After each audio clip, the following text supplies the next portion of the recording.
تو गिनती के दो काम ऐसे हैं जो आपके बुराई के अज़म को भी पारा पारा कर देते हैं, अल्लाह का जिक्र जो है और उसके साथ सदका जो है, इससे बड़ी दुनिया के अंदर कोई ताकत नहीं। जिब्रील अमीन ने अल्लाह जुल जलाल से सवाल किया, अल्लाह जुल जलाल दुनिया में सबसे ज़्यादा जो ताकतवर चीज़ बनाई है सलाबत के एतबार से वो क्या है? अल्लाह जुल जलाल ने फरमाया पहाड़। कहा इससे ताकतवर भी कोई चीज़ बनाई है? अल्लाह ने फरमाया कि हाँ, लोहा। लोहे से पहाड़ को काट दिया जाता।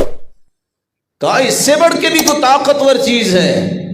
जवाब दिया जी हाँ, आग है जो लोहे को पानी बना देती है। कहा इससे ताकतवर भी कोई चीज़ बनाई है? कहा पानी है। जितनी मर्जी आग हो, पानी डाले तो खत्म हो जाती है। कहा इससे बड़ी कोई ताकतवर चीज है? कहा इससे ताकतवर मैंने हवा को बनाया है जो पानी को उठाती है, बुखारात बनते हैं और बारिश बरसती। कहा इससे ताकतवर भी कोई चीज है?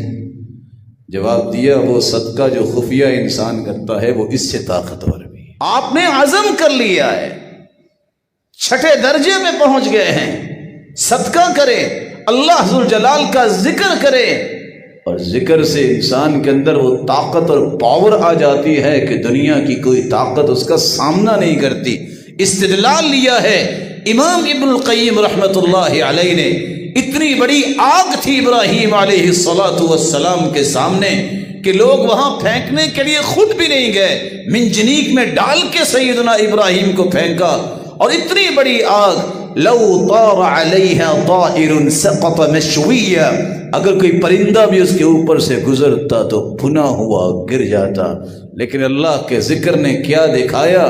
हस्बी अल्लाहु व निअमल वकील। ये कलिमात इस कदर पावर वाले हैं कि दुनिया की सारी ताकतें इकट्ठी हो जाएं, इसका मुकाबला नहीं कर सकती। उधर ये कलिमा पड़ा, अल्लाह जुल जलाल ने उस आग को बाग बना दिया।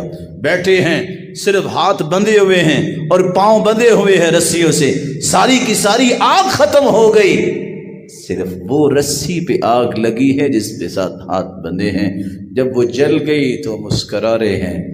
लिखने वाले लिखते हैं कि बाप आज़र कहने लगा, निअमर रब्बु रब्बुक या इब्राहीम, और इब्राहीम तेरा रब तो बहुत बड़ा निकला, उसने तो तुझे कुछ होने ही नहीं दिया।